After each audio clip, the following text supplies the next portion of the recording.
that marijuana is probably the most dangerous drug in the United States. E eu acho que as campanhas antidrogas são muito ineficientes. Regulação de um mercado que já existe. Regulação. Trata de ver se o caso da maconha pode ser regulada em vez de ser simplesmente proibida. Herb is a plant. I mean, herbs are good for everything. Gilberto Gil declarou que, entre aspas, gostava da maconha. A Justiça Federal autorizou uma associação do estado de Sergipe a fornecer a flor da cannabis para o tratamento de pacientes. Olá, eu sou a Anitta Crepe, jornalista especializada em cannabis, e nessa primeira temporada do Cannabis Hoje Pode, eu converso com os profissionais mais destacados do ramo para tentar entender como o empreendedorismo em cannabis, esse mercado tão novo quanto promissor, vem se tornando uma realidade no Brasil. Fica aqui comigo que eu já volto.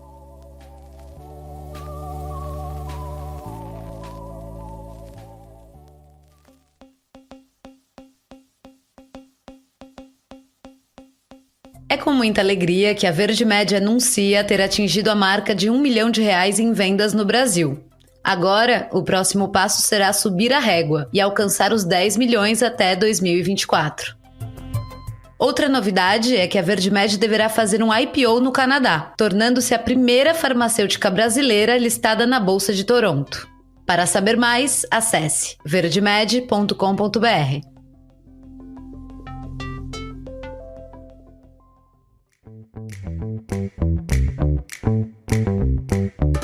Opa pessoal, tudo bem por aí? Antes de chamar o meu convidado de hoje, eu quero lembrar você que esses papos sobre empreendedorismo canábico são possíveis graças aos apoios que o Cannabis Hoje Pode recebe da Biocase Brasil, da Verde Med e da USA Hemp.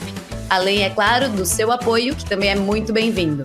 Para dar uma força, é só ir no apoia-se/Cannabis Hoje Pode, apoia.se/Cannabis Hoje Pode, e escolher um valor para ajudar na continuidade desse projeto que a gente faz com tanto amor, carinho e, claro, muita dedicação. Tem opção para todos os bolsos e corações. E não esqueça que compartilhar esse episódio nas suas redes sociais também é uma maneira maravilhosa de contribuir com o projeto, fazendo ele chegar a mais pessoas.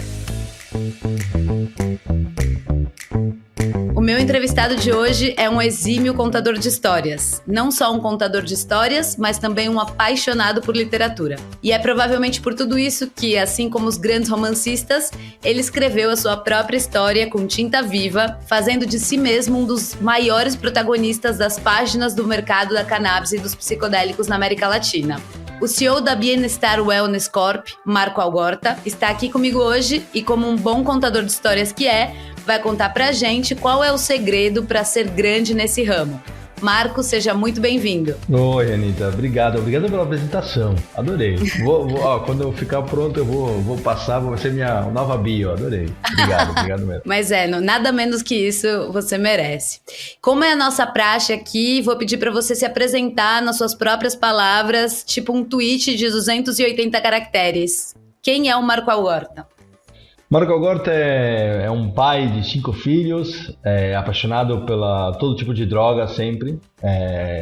Comecei com álcool, depois a cannabis e também os psicodélicos, que acredito totalmente na liberação das drogas, acho absurdo o que acontece e trabalho com elas. E é isso que eu faço todos os dias da minha vida. Perfeito, eu não tinha ideia de que você tinha tantos rebentos, 5? Quais são as idades? Vou dar os nomes que eu gosto dos nomes dos meus filhos. Fui eu que pus a maioria. Ideia, ela tem 12 anos. Depois a Sara, ela tem 8. Atahualpa, ele tem 5 agora. E depois tem os gêmeos Simão e Harmonia. Eles, hoje em dia, os 3 têm 5. O Atahualpa em alguns dias faz 6 anos. Aí foi a loucura foram os últimos 3 aí, que foi tudo. Saiu tudo junto, quase. E o Atahualpa é pelo cantor esse argentino? Vou contar a história do nome Atahualpa, que é uma história que tem a ver comigo também. A minha mãe, eu sou filho de uruguaios, nascido em São Paulo, né, no Brasil. E minha mãe sempre ouvia uma música que eu adorava, que era uma música que ela ouvia pela voz da Violeta Parra. Violeta Parra é uma cantora chilena, que dizia: "Tu que puedes, vuélvete, me dijo el río chorando", ou seja, você que pode, volta, me disse o rio chorando, né? E esses versos eram os versos que eu sentia minha mãe falar com uma emoção tão grande, que foram versos que me marcaram a vida inteira.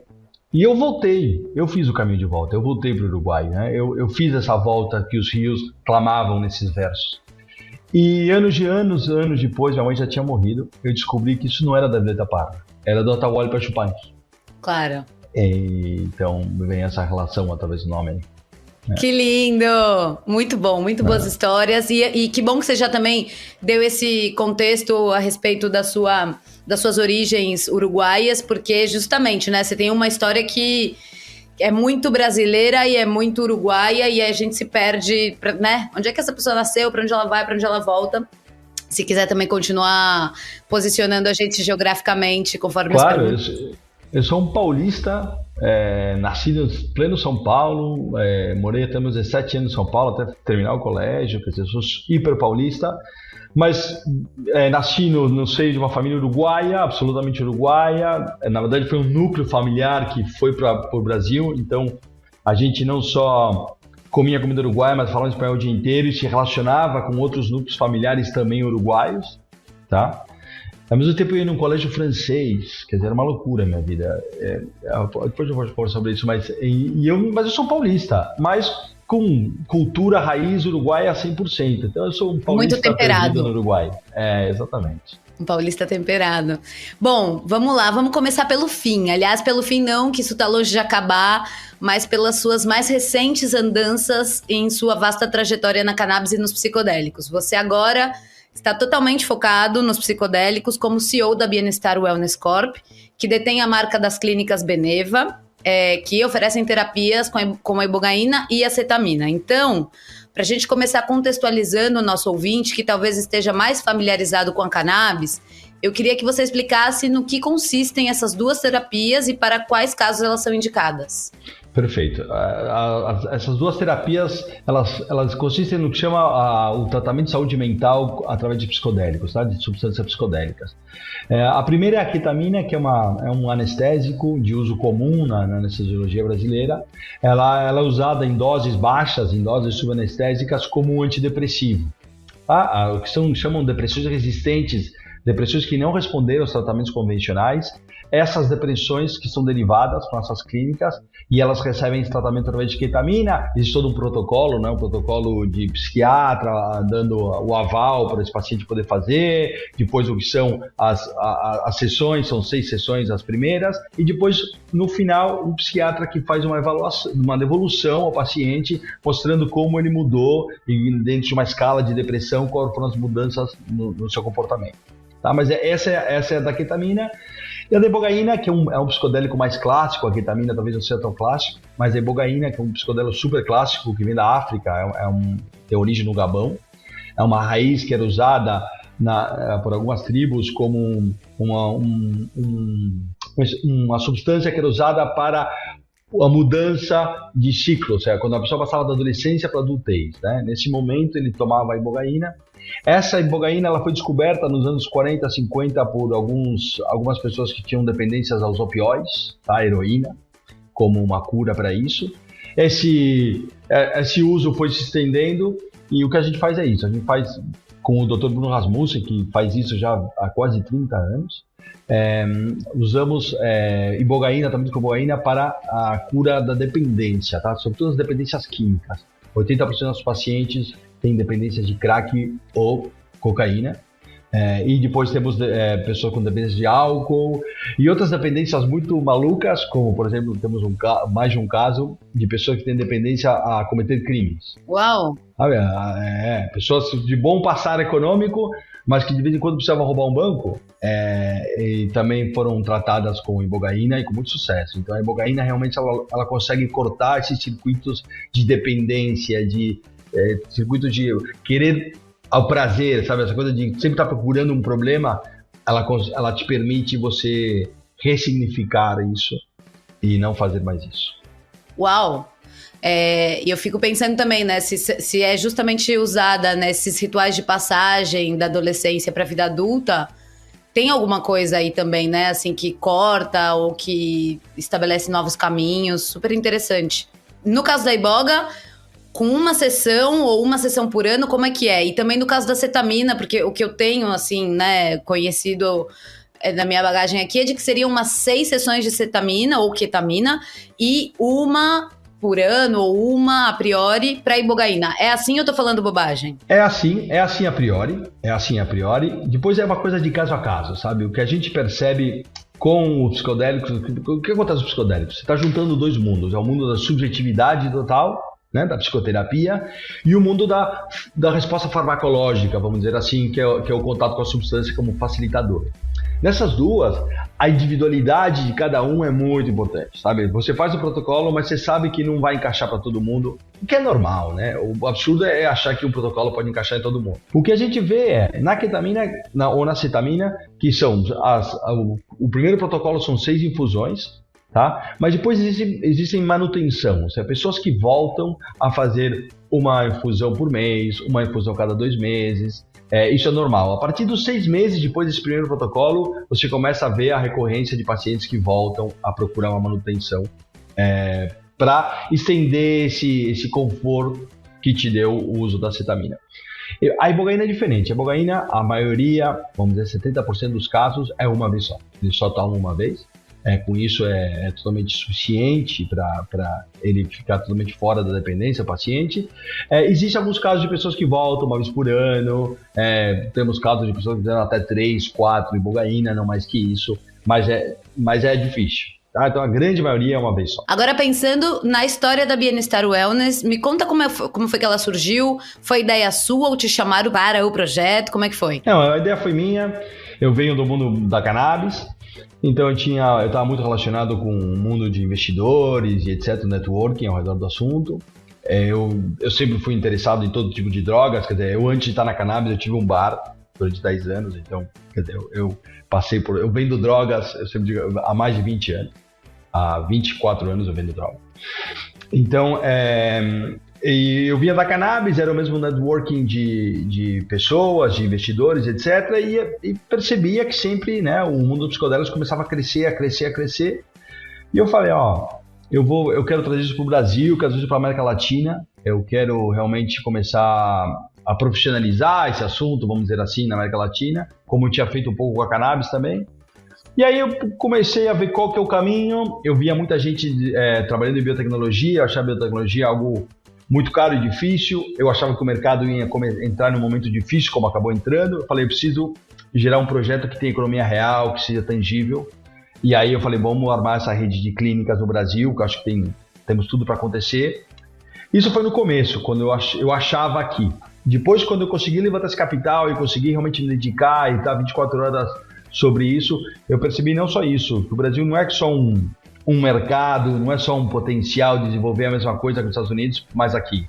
Mas o Brasil tem uma identidade própria nos psicodélicos. O Brasil realmente tem algo a dizer no mundo da psicodelia, com a saúde mental, e é isso que tem tão apaixonado pelo projeto. Assim, não só é uma oportunidade, foi uma oportunidade, eu entendi isso, mas tem algo mais. Eu comecei a raspar assim e estou descobrindo tesouros no Brasil que eu estou apaixonado e nada. E é isso que a gente tá fazendo. É isso daí que vem a minha ideia. Então, justamente, né? Uma aposta tão alta quanto a Beneva no Brasil, uma operação complexa e ambiciosa em se tratando de psicodélicos, que não é a coisa mais comum no mundo, quem dirá no nosso país.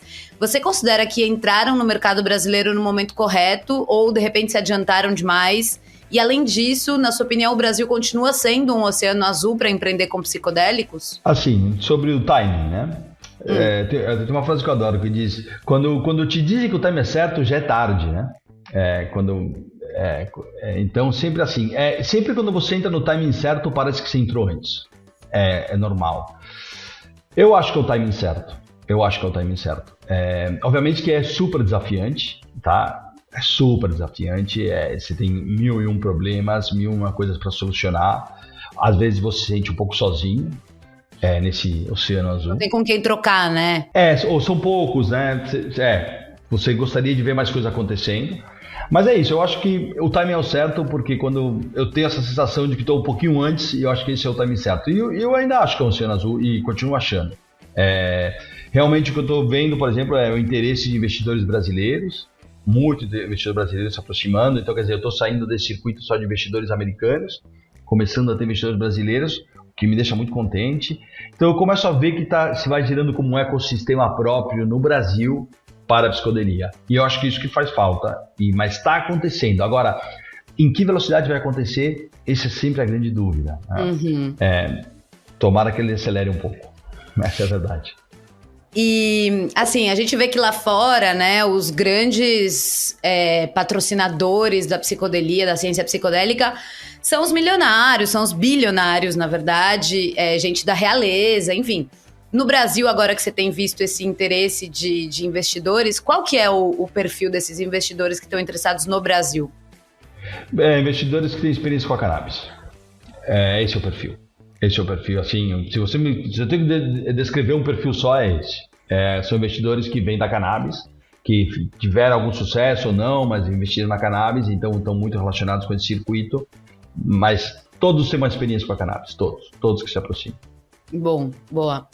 E você participou recentemente do evento psicodélico mais importante do mundo, né, o Psychedelic Science, que aconteceu em Denver. Qual que é o ouro que você traz de lá? Quais os conselhos mais importantes aprendidos no evento?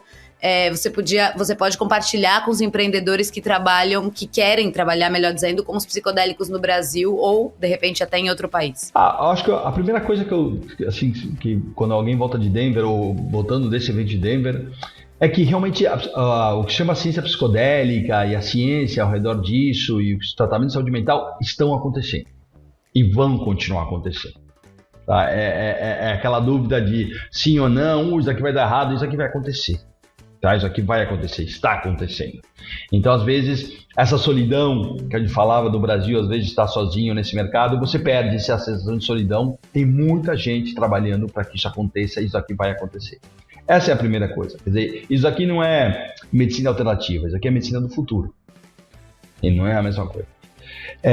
E depois o outro, um pouco eu te comentava, era esse lugar que tem o Brasil. E não é papo furado, não é papo de brasileiro, não é que eu estou querendo, entendeu? Porque meu projeto é no Brasil. É realmente você ver o Brasil tendo um lugar especial dentro do mundo da psicodelia. E não é pela sua dimensão, não é pela sua população, não é pelo seu futuro poder aquisitivo, não. É porque realmente existem profissionais no Brasil que são hiper respeitados e que são os que abrem as fronteiras do conhecimento, não só no Brasil, mas no mundo inteiro. E isso é super bacana de ver. Sentir realmente que você é parte de um esquadrão, vamos dizer assim, de profissionais que todo mundo olha com muita, não com inveja, mas com muito respeito. Admiração, E você é parte desse esquadrão, viu? Preciso te dizer. Já te disse várias vezes, mas vou continuar dizendo. Você é uma das figuras que melhor conhecem a indústria da cannabis e dos psicodélicos no Brasil e no mundo. E, na minha opinião, faz uma leitura equilibrada, consciente, bastante razoável de ambas. Então, na esteira disso, eu adoraria saber a sua opinião sobre algo que, pelo menos ao que eu me lembre, eu nunca te perguntei antes. Pensando no mercado brasileiro, hoje você considera mais fácil ter êxito empreendendo na cannabis ou nos psicodélicos? E, se possível, traça um paralelo pra gente sobre essas duas frentes de empreendimento, as diferenças e as similaridades. Vamos começar pelas similaridades. As similaridades são quase sempre os mesmos tipos de investidores, ou investidores muito parecidos, muito conectados. Também a entrada de uma substância controlada dentro do uso da saúde, tá? Quase sempre são o mesmo caminho, são substâncias que antes eram legalizadas, foram proibidas nas décadas de 30 para frente, 70 começou a ficar muito proibida e agora começa a ser liberalizado e começa a ser o uso em saúde através das substâncias. Então você tem esse mesmo marco regulatório, vamos dizer assim. Você também carrega com alguns preconceitos, os mesmos preconceitos de uso em saúde, que tem a cannabis, talvez um pouco menos, mas você carrega alguns preconceitos, porque você vem de um uso contracultural dessas substâncias durante, pelo menos, o uso de uns 50 anos. E essas são as similitudes. Depois existem grandes diferenças, né? Primeiro, o uso os psicodélicos não é uma substância só, são vários tipos, tá? Assim, a gente fala de psicodélicos, mas é uma generalização até meio boba, vamos dizer assim, né? É uma forma de a gente definir no começo, mas você tem desde o MDMA, psilocibina, ibogaína, DMT, ayahuasca, quer dizer, você tem o 5-meo DMT, você tem vários tipos de substância e elas têm efeitos diferentes. elas são usadas para coisas diferentes e elas têm tratamentos diferentes. A gente põe tudo na mesma feira para dar importância, mas são muito diferentes umas das outras. Tá? Existe uma enorme diferença. Então também você tem que entender quais são as substâncias psicodélicas que você quer trabalhar ou não, mas trabalhar com todas não tem muito sentido. E eu acho que a outra grande diferença é que a substância, os psicodélicos vêm com um embasamento científico mais robusto que a cannabis quando a cannabis começou a ressurgir. Tá? Por quê? Porque o mundo dos psicodélicos vinha do mundo científico 100% até a década de 70, existiam muitos trabalhos publicados ao redor disso, e de 70 tem esse shutdown que recomeça em 2006, 2007.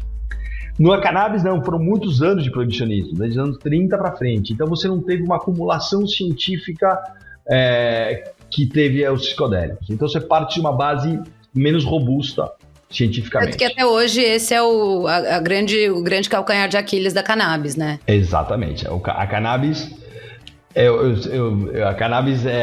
a cannabis farmacêutica não é cannabis medicinal, né? Então às vezes a gente confunde uma coisa com a outra e a gente às vezes está procurando evidência para a cannabis farmacêutica. Claro. Mas a cannabis não é farmacêutica, né? Talvez e os psicodélicos, pelo menos o MDMA, é um produto farmacêutico da sua origem. Entendeu? O LSD também. Então, é diferente de uma psilocibina. A psilocibina tem coisas parecidas com a cannabis, porque tem um efeito entourage, né? A gente pode começar a falar os cogumelos têm seu efeito entourage, e as pessoas que sabem disso defendem muito o efeito entourage da psilocibina. Não sabia disso? Nunca ouvi falar. Claro. E é muito mais complexo o efeito entourage dos cogumelos que a da planta da cannabis. Uau! Super bacana. Como alguns compostos dos cogumelos, eles permitem sensibilizar mais os receptores da psilocibina, são experiências diferentes, absolutamente diferentes. Os grandes maestros defendem o cogumelo inteiro, por isso mesmo. E quem você indicaria, assim, ir estudar, ou seguir, ou ler alguma coisa a respeito que fale especificamente, ou fale bem sobre esse efeito entourage dos cogumelos? Tem alguém assim que... O Paul Stamets, que é o rei dos cogumelos, ele tem vários livros publicados, ele é super interessante, mas você tem o Dennis McKenna, você tem... Bom, o James Ferdinand, ele também, na sua guia de explorador psicodélico, ele fala, Cláudio Naranjo, que era um chileno também, ele era mais da ayahuasca, mas ele também ele fala dos cogumelos. Existem vários autores aí que a gente pode procurar hoje em dia. Boa. E aí, voltando, né, a essa questão do comecinho da pergunta lá, que se você acha qual é a chance de ter mais êxito, né? Empreendendo com cannabis ou com psicodélicos hoje no Brasil? Assim, eu acho que as duas coisas são desafiantes, hiper desafiantes. Tá? Achar que qualquer setor é desafiante, mas a cannabis e os psicodélicos muito desafiantes. Tá? Continua sendo um setor de risco. É importante, às vezes, entender. Primeiro, sem ser setor de risco, todas as startups ou ideias têm um 10% de chance de ter sucesso, o que eles chamam de sucesso. Tá? Mas no risco, vai para 6, 5, 4. Então, é normal que um projeto não dê certo. Então, é super difícil empreender na cannabis e no psicodélicos. Tá? Também não conheço ninguém que começou a empreender e mudou de setor. Todo mundo se apaixona pelo setor e continua, né? Então, difícil é tudo, gente. Sempre é difícil. Aqui, se você não faz alguma coisa com um propósito por detrás, nada vai dar certo. Nada. Por mais que você ganhe grana, não vai dar certo. Então aqui se você tem um propósito, tem uma visão, não fica tão preocupado no modelo de negócio, segue a tua intuição, o teu propósito, e por caminhos que você não imaginava, tudo acaba acontecendo e dando certo, né? Eu acho que é por aí. Eu prefiro não pôr assim, qual é mais difícil, mais fácil. Segue a tua intuição. Eu acho que não tem muita regra. Seguimos sem receita de bolo. Graças a Deus. Por mais que a gente sempre busque isso, né? Claro. Maravilhoso. E agora, recapitulando a sua experiência com a cannabis, como foi que isso tudo começou? Acho que foi já no Uruguai. Você morava aí quando aconteceu a legalização em 2013 ou se mudou por conta justamente disso? Como é que foi? Não, na verdade eu estava morando no Uruguai, mas eu tinha ido fazer um mestrado em literatura na Espanha. Em 2011 eu fiquei até 2013. até setembro de 2013. Então eu estava esses 2 anos, estava em Madrid, esses 2 anos, e eu já, obviamente eu já plantava na minha casa, em Montevidéu, escondido, e aquela coisa de eu tinha uma bolsa de estudo, mas não cobria quase nada do que eu gastava. Então eu precisava do trabalho e comecei a trabalhar em um bar e depois trabalhei num clube canábico, quando ainda continua sendo a mesma coisa, né? Esses clubes canábicos que funcionam, acontecem na Espanha e ninguém sabe como, né? Aquela coisa super estranha. Então eu comecei a trabalhar no clube canábico, aí eu me aproximar. Aí, obviamente que eu já tinha conversado com pessoas antes, a lei ia que vinha, que não vinha, que vinha, que não vinha. Em 2013 parecia que vinha porque tinha um apoio do presidente expresso, então aí parecia que ia vir de qualquer jeito. Quando eu já volto com essa cabeça de empreender na cannabis, e a lei é de dezembro de 2013, eu volto em setembro. E aí eu abri um grow shop, dia 5 de janeiro de 2014, já tinha um primeiro grow shop, aí um dos primeiros grow shops. A gente armou os primeiros clubes canábicos, a gente teve 4 clubes canábicos, a administração de 4 clubes canábicos. A gente conseguiu armar o primeiro projeto de cannabis medicinal que conseguiu um fundo internacional, um apoio internacional do BID, do Banco Interamericano de Desenvolvimento. E aí foi escalando, sabe? As coisas foram acontecendo. Eram tantas oportunidades, era um momento também que a cannabis estava super, assim, estava em pauta de tudo, sabe? Todo mundo falava de cannabis o dia inteiro, ou pelo menos eu tinha essa sensação. Começava a feira, a Expo Cannabis no Uruguai, as primeiras Expo Cannabis, quer dizer, vinha gente visitar, vinha investidor, então tudo fervendo. Você começa, sabe, você tá no meio do furacão, você abre as asas assim e você voa, sabe? Foi um pouco assim. Obviamente que acho que a gente teve alguns acertos, né? E depois que como continuou, a gente consegue uma licença grande de cannabis medicinal, quer dizer, naquele momento foi a autorização, a maior autorização da América Latina para produzir THC para fins medicinais. A gente vai falar disso no decorrer. E aí o que eu faço também, que para mim é um dos meus grandes sucessos e meus grandes fracassos ao mesmo tempo, eu organizo o sistema privado no Uruguai, quer dizer, a Câmara de Empresas de Cannabis Medicinal. Eu sou escolhido o primeiro presidente, eu fui os grandes organizadores desse núcleo. E isso aí foi também conversar com autoridades, ser o responsável de ir, dialogar, conseguir abertura e etc. Esse também foi um processo que durou de 2018 até 2021 e foi super desafiante também. E outra coisa, depois, uma coisa importante, eu vendi a minha empresa, foi uma empresa de bolsa de valores, e até hoje continua sendo assim, um dos grandes hitos, tá? Porque continua sendo, acho que é ainda o segundo maior merger and acquisition da cannabis da América Latina. Que loucura.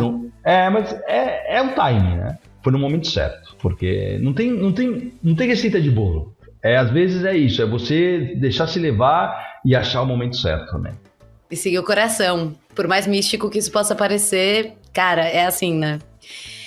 E aí, justamente, né, como o primeiro presidente da Câmara de Empresas de Cannabis Medicinal do Uruguai, isso te fez ter contato direto e estreito com todas as figuras mais importantes da indústria da cannabis no país, tanto do medicinal quanto do uso adulto, né? Eu queria entender como se davam essas relações entre os empresários de diferentes setores, que muitas vezes não se bicam. E aí eu pergunto isso porque no Brasil o uso adulto nem está em pauta ainda e qualquer coisinha que se levante sobre o tema é duramente combatida por certos empresários do medicinal ou do farmacêutico. Como se fossem duas plantas, dois ideais que não se conversam. Me conta um pouco como foi essa sua experiência no Uruguai, no meio dessa situação. Primeiro, é um dos grandes, vou dizer fracasso, mas é uma das coisas assim que mais me doeram, né? Eu não acredito no fracasso, a palavra sucesso, na verdade, ela vem do que acontece, né? Do que sucede, né? Então, na verdade, assim, para mim, tudo que acontece está bom, tá? Então, mas se você me perguntar desde uma visão, assim, onde eu senti mais dor, foi nesse processo. E eu vejo o reflexo do que está acontecendo no Brasil, exatamente, aconteceu a mesma coisa aqui. Né, você dentro da indústria cannabis, você sempre tem, vamos dizer, 3 grandes setores. 4 seria, mas vamos 3, que é o uso farmacêutico. Do outro extremo você tem o hemp, que é a agroindústria. E no meio você tem o que é o fitoterápico, né? E depois tem esse uso adulto aí, né? Mas parece que eles não se conversam e eles até parecem que são inimigos, né? E na verdade é isso que eu sempre digo, que pena que eu não consegui transmitir, que é uma burrice fazer isso. Uma burrice por quê? Primeiro por quê? Porque muitos problemas atravessam os 4 setores. A maioria dos grandes problemas atravessa os 4 setores, tá? Porque o primeiro é o preconceito. O preconceito político-cultural, ele atravessa os 4 setores. Tá? Então, realmente é comum a todos. E só unidos a gente vai poder resolver algumas coisas disso. E depois, é você não entender outras interconexões que existem no que é os tratamentos, né? A gente continua definindo o medicinal como o farmacêutico e não é assim. O mundo farmacêutico ele tem um 10%, 20% das potencialidades do uso medicinal da cannabis. É um grande mercado? É.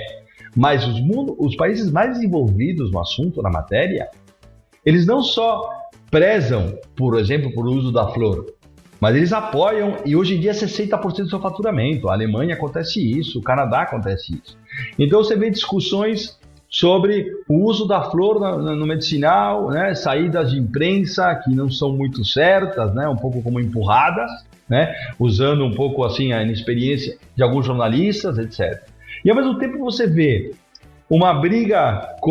declarações muito infelizes através do uso recreativo, vamos dizer assim, adulto da cannabis, né, tentando baixar movimentos no Supremo Tribunal de Justiça, quando você não entende que a criminalização, o preconceito da cannabis atravessa todo mundo. Se você normaliza o uso da cannabis, você também normaliza seu uso medicinal, né? E também é isso, que eu por 5 ou 10% de um mercado, para defender esse processo, eu estou disposto a que as mais pessoas vão lá na cadeia de forma injusta, né? Então é isso, ou seja, eu entendo que é um mundo medicinal e farmacêutico, também, mas é um mundo que tem uma raiz muito profunda, uma coisa contracultural, e você não pode esquecer disso, você não pode achar que isso não existe, né? Eu lembro de uma conferência, um Cannabis Thinking que eu fui, então éramos 4 pessoas no painel, e a pessoa antes de mim começou falando que nunca tinha fumado maconha, era seu orgulho. Então eu comecei na cannabis com prensado. A primeira coisa que eu falei esse dia, né? Como dizendo, claro, você não pode querer achar que, entendeu? Porque eu não fumo maconha, eu sou um bom canábico farmacêutico. Você está errando totalmente, entendeu? A gente vem da maconha. Tá? Quem defendeu, quem entende o uso medicinal, quem protegeu esse uso terapêutico das plantas da cannabis foram os maconheiros. Então eu não posso esquecer deles, eu não posso deixar de lado, né? Mas é até contraproducente para mim mesmo, para o meu próprio bolso. Obviamente que não a curto prazo, mas a médio e longo prazo eu estou trazendo um problema para mim. E esse foi meu grande vão de fracasso, vou dizer a palavra, né?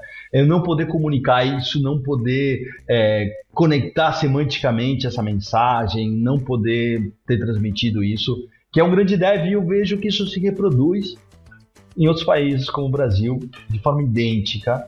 E isso que leva ao fracasso de toda uma indústria, de todo um setor. Perfeito, assim, assino embaixo demais. E aí, pensando em toda a bagagem que você tem de Uruguai, você conseguiria, digamos, profetizar quais os erros que a indústria brasileira da cannabis ainda está em tempo de evitar? E, por outro lado, o que os empresários brasileiros da cannabis, de repente, podem copiar e colar da experiência uruguaia que deu muito certo? Assim, o que é preciso evitar é achar que a gente está brigando por pedaços de mercado. Se você pensar de uma forma até só capitalista, vamos dizer assim, você precisa abrir o mercado. Você não precisa brigar pelos pedacinhos de mercado. Sabe? Você precisa abrir o mercado. Até no Canadá, que é o país que tem assim, uma regulação mais federal e mais aberta, 50%, 55% da cannabis ainda corre pelos caminhos ilegais ou não regulados. Tá? Você tem que abrir o caminho da regulação para que todo mundo possa entrar dentro da regulação, não brigar pelo pedacinho de regulação. Então, se eu não estou de acordo com o uso da flor, eu fico quieto, deixa o outro fazer. Se eu não estou de acordo com as mudanças no STF, eu fico quieto, deixa o outro fazer. Entendeu? Mas eu não estou querendo me meter no caminho do outro só porque eu passo cannabis farmacêutico, eu me acho no direito de poder estar opinando e dando opiniões sobre coisas que não tem nada a ver comigo. Essa é a primeira coisa. O que poderíamos repetir do Uruguai, em muitos casos não deu certo. Mas eu acho que o Uruguai deu certo em uma coisa, no uso social da cannabis, e como esse uso social da cannabis permitiu que hoje em dia os adolescentes uruguaios fumam menos cannabis que os brasileiros, né? A curva de crescimento é menor, como a normalização da cannabis tirou demônios da cannabis e deu informação e educação para as pessoas, para eles poderem conviver com a substância sem nenhum problema. Tá?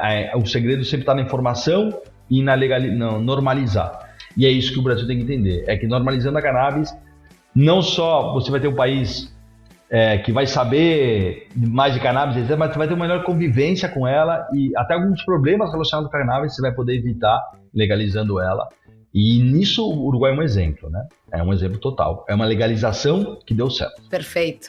Marco, você conquistou a primeira licença, né? Como a gente falou lá atrás, para a produção de cannabis na América Latina com alto teor de THC para fins medicinais com a sua startup Canapur. E aí você deu um pulo do gato quando vendeu ela por mais de 3 milhões de dólares para a Khiron Life Science. Você já tinha manejado algo assim tão grande? Como é que foi essa negociação? Conta pra gente um pouco dos bastidores dessa operação.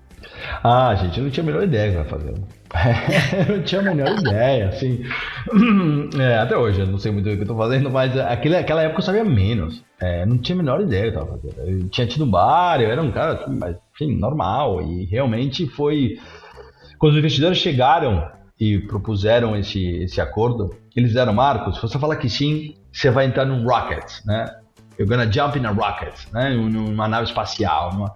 E foi um pouco assim, a minha vida mudou radicalmente, mas tocaram na minha porta e me vieram buscar. Não foi uma coisa que eu consegui planificar muito. Os meus bastidores foram muita negociação super desgastante, sabe? Aquele negócio de falar, não quero mais falar sobre isso, sabe? E sempre alguma coisinha aqui, outra lá, que assinatura que eu já assine, aqui não. Foi super estressante, mas eu era o convidado. Eu era o convidado e tava a orquestra tocando. E eu dancei a música, mas eu não tinha muita ideia do que eu tava fazendo, não. Mas, de novo, seguindo o coração. Tipo, Sei. Vou por aqui. Não é que você tinha alguém pra pedir conselho? Não. Eu, antes de cada reunião, era uma brincadeira entre os nossos sócios. Eu meditava no carro. Eu tava 5 minutos pra... o que tiver que ser, vai ser. Relaxa. Deixa o negócio rolar. E pra mim, funciona. E aí, funcionou demais. E aí o interesse da Khiron Life Science era justamente por essa autorização de THC, que era única no Uruguai, foi isso que chamou a atenção deles? Não, era todo um time, eu já tinha me posicionado um pouco no Uruguai, e a gente tinha um time de investidores muito interessante, gente muito pesada, então eles compraram um time, né? Eles compraram um time que permitiu eles viabilizar um monte de coisa, né? A Khiron, depois de comprar a gente, se você ver na cronologia, ela consegue captar ao redor de 70 milhões de dólares. Tá? Então, na verdade, a gente era um 38% da empresa. O 62% restante eram empresários fortes que permitiam esse acesso a capital para a Khiron. Também era isso que eles compravam. Boa, e aí logo depois dessa venda você assumiu o Global Public Relations Manager da empresa. Isso era parte do acordo.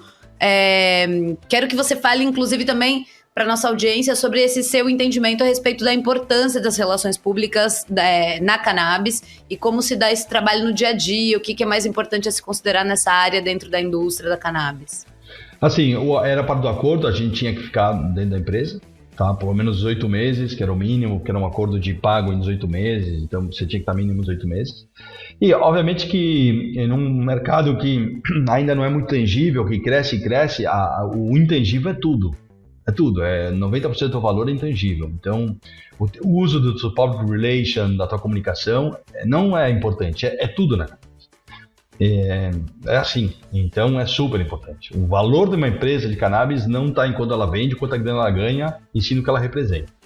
É simbólico. E você tem que trabalhar nisso. Por mais que eu sei que na casa de economista parece que não entra isso, né? Ela é tudo. Tá tudo aí. No Public Relations, no marketing, como a empresa se posiciona, né? Exatamente. E um mau posicionamento não faz a empresa cair, faz ela despencar, né? Você percebe, né? Os bolsos de valores, quando a empresa se posiciona mal, ela despenca. Então é isso, porque você é intangibilidade.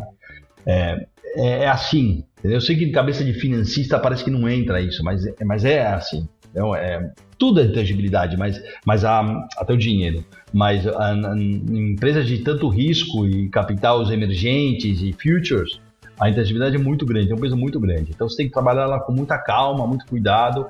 E essa coisa do equilíbrio que você falou no começo, né?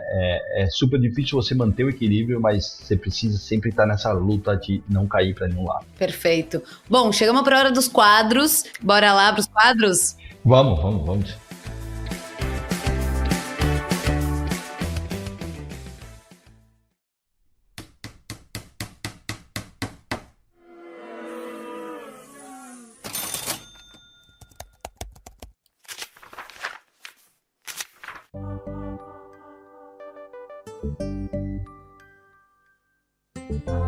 Você pensou em uma história de fracasso? Você tem alguma coisa para compartilhar com a gente? No meio de tantos sucessos e êxitos e uma carreira tão brilhante como a sua, tem um fracasso assim que você queira compartilhar? Um enorme. Tenho, sim.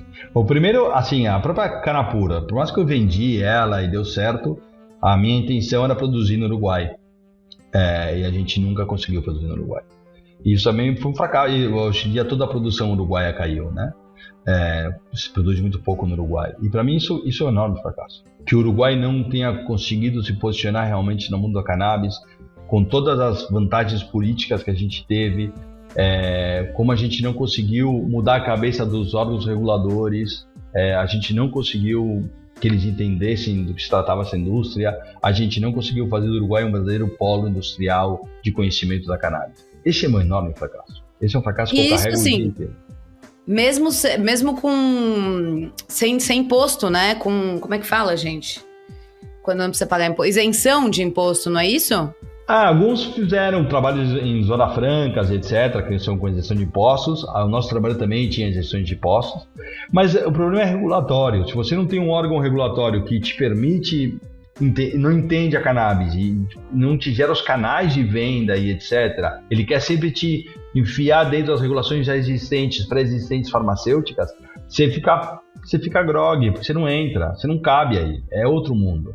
E isso aí continua sendo um enorme problema no Uruguai, e você vê um monte de empresas, um monte de investimentos que não estão podendo vender, e realmente isso para mim foi um enorme fracasso, não ter conseguido, e eu estive aí, né? Eu era presidente da Câmara, então eu estive aí, eu falei com presidentes e etc., e não ter conseguido convencer eles ou os órgãos reguladores, esse é o meu enorme fracasso, sem dúvida. Mas aí, assim, foge das suas mãos, né? Porque eu tenho certeza que você fez de tudo para conseguir ali avançar nessa questão, mas não sei, é como se você estivesse falando com a parede, né? Não tem um pouco disso? Foi muito disso, obviamente, quer dizer, foi muito disso também, às vezes vão mudando os políticos e cada um... Também tem que reconhecer que também alguma coisa deve ter feito errada, né? Não é essa questão do outro, né? Eu fiz tudo que eu podia e o melhor que eu podia nesse momento, mas realmente é uma coisa que eu, assim, até hoje eu carrego, sabe? Eu vejo notícias sobre cannabis no Uruguai no jornal e eu não abro a notícia, sabe? Eu demoro um pouquinho, eu prefiro não olhar, entendeu? Ainda dói muito. Bom, agora pensando em empreender em cannabis no Brasil ou com psicodélicos, se você não fosse você, claro, mas um empreendedor menos experimentado nesses temas, entretanto com algum capital, o que você faria com, sei lá, R$200 mil hoje no Brasil? Eu acho que é o momento de abrir o marketplace, né, como dizem, gerar mercado. Existem muitas opções, o Brasil é enorme, é gigantesco, não só geográficas, mas tipos de produto e etc.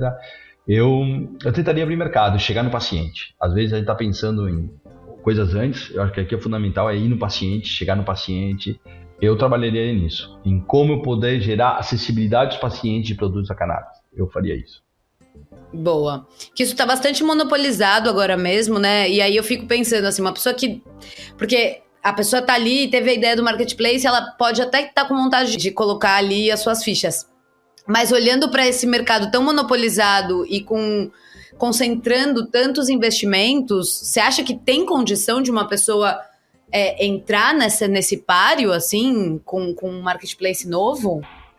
Assim, você tem que convencer médicos, né? O Brasil ainda continua sendo, o mundo da cannabis medicinal convencido por médicos, né? É prescrição, tudo é prescrição no Brasil, né? Desde a flor, tudo. Então, se você tem um grupo de médicos que você confia no teu produto e eles te prescrevem, você vai poder abrir um caminho.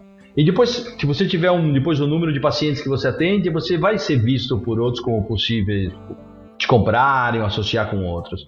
Mas é o que eu faria com R$200 mil, entendeu? R$200 mil eu focaria nisso, em gerar um mercadinho através de médicos, porque também não é muita grana e eu usaria para isso. Perfeito. E aí, bom, aqui nos quadros a gente também pede uma indicação de uma pessoa imperdível da cannabis ou dos psicodélicos para seguir no LinkedIn. Você indica alguém? O Emílio Figueiredo. O Emílio é um craque total. O Emílio é autoridade máxima. Segue ele, pode não seguir mais ninguém. E você vai saber de tudo da cannabis no Brasil. Boa. E aí, seguindo no Cannabis Indica, dicas de conteúdo, filme, série, podcast, livro, tem alguma coisa que te vem à cabeça? Assim, eu leio muito sobre cannabis, sabe? Os livros sobre cannabis não são muito bons, ou pelo menos eu não gosto muito, assim, o Manifesto da Cannabis, esses são livros interessantes, mas sobre psicodélicos tem muita coisa interessante, tem muita publicação interessante, muita. Agora o David Nutt lançou um livro, ainda está em inglês, que é sobre ciência psicodélica. Depois, obviamente, How You Change Your Mind é um livraço, né? É um livraço, como está em português, né? Como da sua mente é uma ótima entrada, uma porta de entrada. E depois o Cláudio Naranjo, que é um chileno, ele tem um livro que chama Experiências Psicodélicas, que ele escreveu em espanhol, mas a tradução deve ser muito boa. Eu leria também Cláudio Naranjo por ser latino-americano. Eu acho bem. E o Marcelo Leite tem um livro sobre a psicodelia brasileira que é muito bacana também. Psiconautas, né? Psiconautas, Bom, antes de fechar, deixa os seus arrobas, como é que as pessoas podem te seguir nas redes e se alguém que estiver escutando a gente quiser também saber como encontrar as terapias disponíveis da Beneva, qual que é o caminho? O caminho mais fácil para as terapias é clinicabeneva.com, né, a página web. Eu falando Beneva, gente, é Beneva. Está na Espanha, então acontece isso. clinicabeneva.com. Aí tem um WhatsApp, aí você já entra em contato com o nosso time super especializado para te atender. Assim, é super papo reto, sabe? Entra lá, escreve e as pessoas já atendem e te acolhem rapidamente. E depois, para me seguir, eu tenho o meu LinkedIn, que cada vez eu uso menos. Eu tenho o meu Twitter, que cada vez eu uso menos. E eu tenho o meu Instagram, que eu usei 2 vezes na minha vida. Eu acho que eu tenho 2 publicações.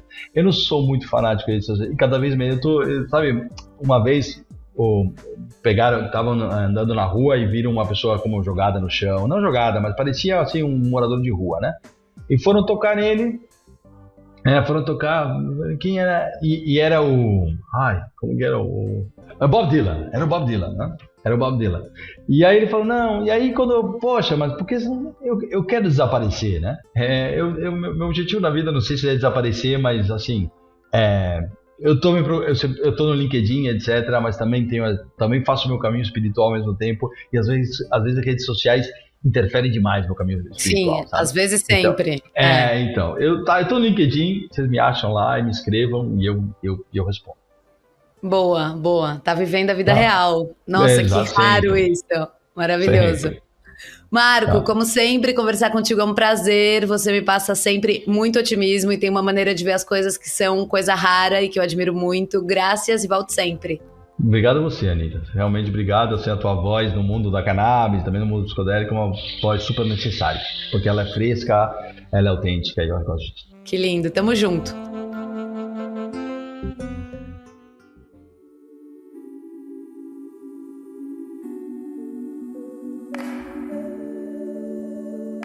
Graças a você que ficou até o final.